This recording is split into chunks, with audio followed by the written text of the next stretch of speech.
اعوذ باللہ من الشیطان الرجیم بسم اللہ الرحمن الرحیم۔ سورہ آل عمران کی تلاوت اور بیان چل رہا ہے۔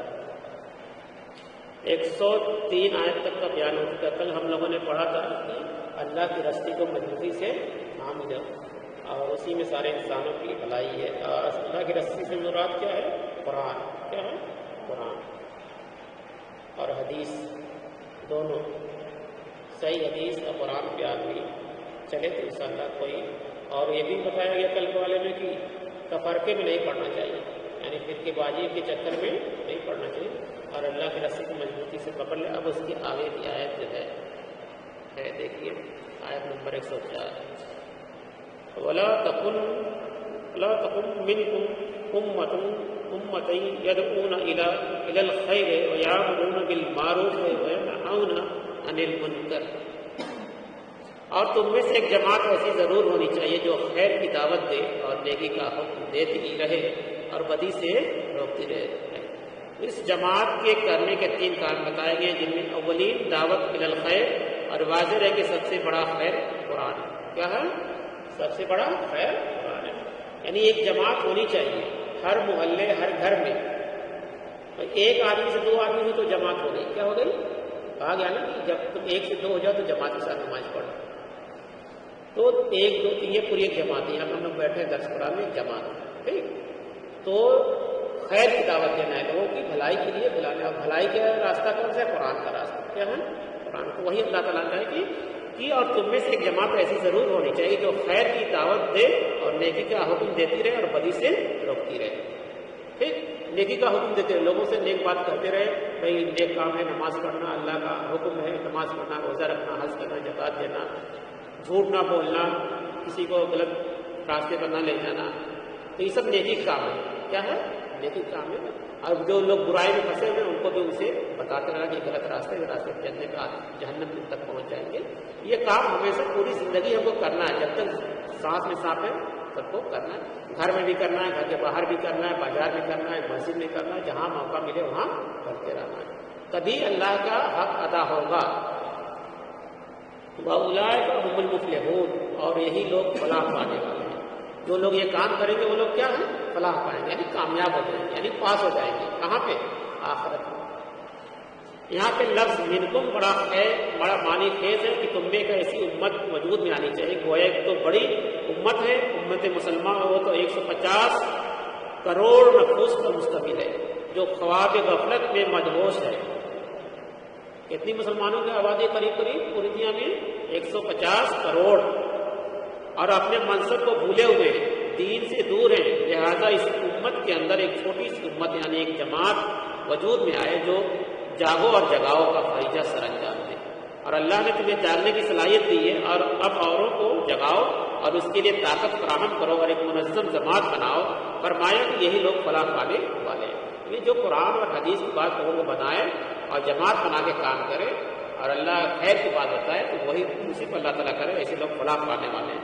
اور بڑی امت کو جو کروڑوں میں افراد پر مشتمل ہے کام نہیں کرتی، اگر وہ فلاح نجات کی امید رکھتی ہے تو ایک امید موہم ہے۔ فلاح پانے والے صرف یہ لوگ ہیں جو 3 کام کریں گے۔ کون کام؟ دیکھو، پہلا دعوت الی الخیر، یعنی خیر کی دعوت دینا۔ خیر کیا ہے؟ قرآن۔ کیا ہے؟ قرآن، یعنی قرآن کی لوگوں کی دعوت دینا۔ اور اللہ کے رسول صلی اللہ علیہ وسلم یہی کام کرتے تھے۔ جبریل علیہ السلام جیسے وحی لے کے آتے تھے، آپ کو سناتے تھے، آپ اس کو یاد کر لیتے تھے، ترنت خانہ کعبہ کے پاس چلے جاتے تھے اور کافروں اور مشرکوں کے بیچ میں اس کو پڑھ کے لوگوں کو سناتے تھے۔ کیا کرتے تھے؟ سناتے تھے۔ تو یہ کام کرنا ہم لوگوں کی ذمہ داری ہے۔ اور دوسرا کام کیا ہے؟ امر بالمعروف نہی عن المنکر۔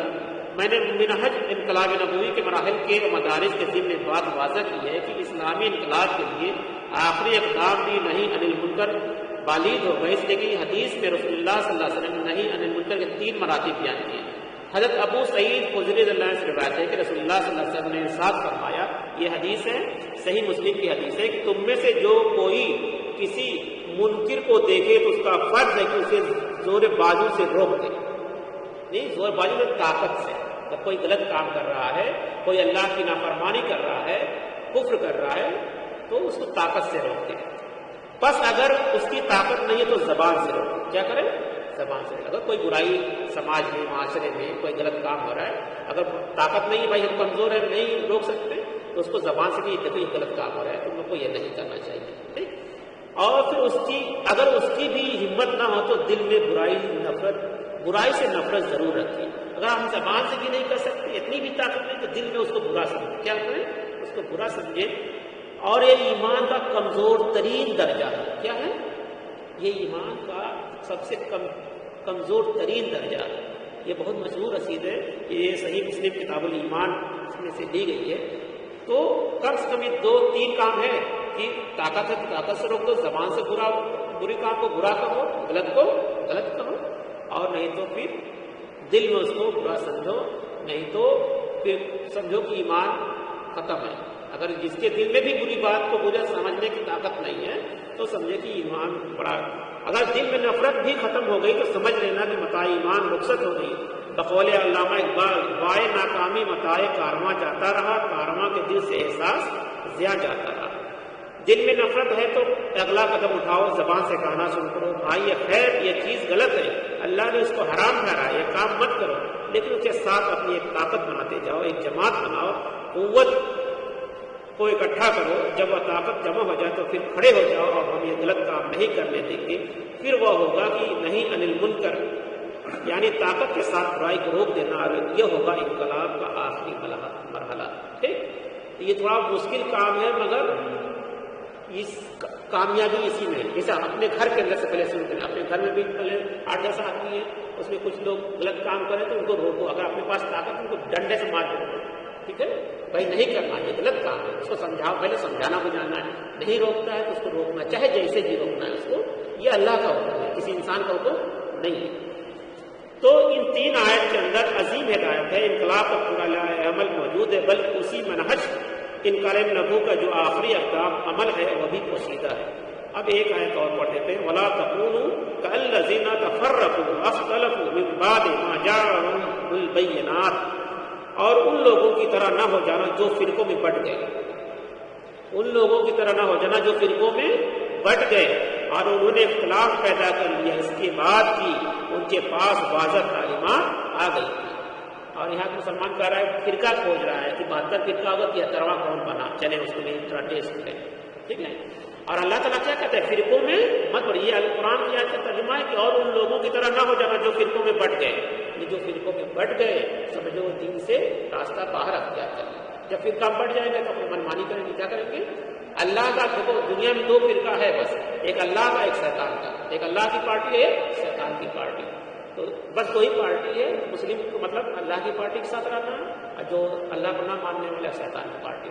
تو اللہ سے شیطان نے تو یہی وعدہ کیا تھا کہ ہم کو قیامت تک کی مہلت دے دیجیے, ہم آپ کے نیک بندوں کو بہکائیں گے. تو اللہ نے کہا جاؤ, میرے ان بندوں کو تم نہیں بہکا سکتے ہو جو اللہ والے ہوں گے. ٹھیک ہے, جو اللہ اس رسول سے محبت کرنے والے ہوں گے. فَأُولَٰئِكَ لَهُمْ عَذَابٌ عَظِيمٌ, اور انہی لوگوں کے لیے بہت بڑا عذاب ہے. یعنی جو فرقوں میں بڑھ گئے اور منمانی کرنے لگے ان کے لیے بڑا سخت عذاب ہے. کیا ہے, بڑا سخت عذاب ہے. یوم تبیض وجوہ وتسود وجوہ, اور قیامت کے دن جس دن بعض چہرے بڑے روشن اور تابناک ہوں گے اور بعض چہرے سیاہ ہوں گے. سیاہ میں کالے. یہ کچھ چہرے تو ایک دم روشنی کی طرف سے جگمگاتے ہوں گے, اور کچھ ایک دم کالے ہو جائیں گے. کیوں, وَأَمَّا الَّذِينَ أَسْوَدَّتْ وَجُوهُمْ, تو جن لوگوں کے چہرے سیاہ ہوں گے ان سے پوچھا جائے گا أَكْفَرْتُمْ بَعْدَ إِيمَانِكُمْ, کیا تم اپنے ایمان کے بعد کفر میں لوٹ گئے تھے. یعنی ایمان لانے کے بعد کفر میں لوٹ گئے تھے, یعنی مرتد ہو گئے. جیسے وسیم رضوی یہ ایمان والا تھا نا, پہلے کفر کر لیا, مرتد ہو گیا. اس سے پوچھا جائے گا اس کا چہرہ کیسا ہوگا. قرآن کے حساب سے اس دن کالا سیاہ, اگر اس نے توبہ نہیں کیا, اگر اس نے مرتے سے پہلے توبہ نہیں کیا. تو اکفرتم بعد ایمانکم, کیا تو تم اپنے ایمان کے بعد کفر میں لوٹ گئے تھے. ہدایت آنے کے بعد تم لوگ خوب تفرقے میں پڑ گئے تھے اور حبل اللہ کو چھوڑ دیا تھا. یعنی حبل ملے اللہ کی رسی کو چھوڑ دیا تھا. تو جن لوگوں نے ایمان لانے کے بعد کفر کیا اور اللہ کی رسی کو چھوڑ دیا ان کے چہرے کیا ہوں گے اس دن, سیاہ ہوں گے, یعنی کالے ہوں گے. وَذُوقُوا الْعَذَابَ بِمَا كُنتُمْ تَكْفُرُونَ, تو عذاب کا مزہ چکھو اس کفر کے باعث جو تم کر رہے تھے. یعنی قیامت دن جب فیصلہ ہو جائے گا تو اللہ تعالیٰ ان سے یہی آیت پڑھ کے سنائیں گے کہ تو اب عذاب کا مزہ چکھو اس کفر کے باعث، یعنی کفر کے بدلے اس کفر کا رزق تم کو ملے گا جو تم کرتے رہے دنیا میں۔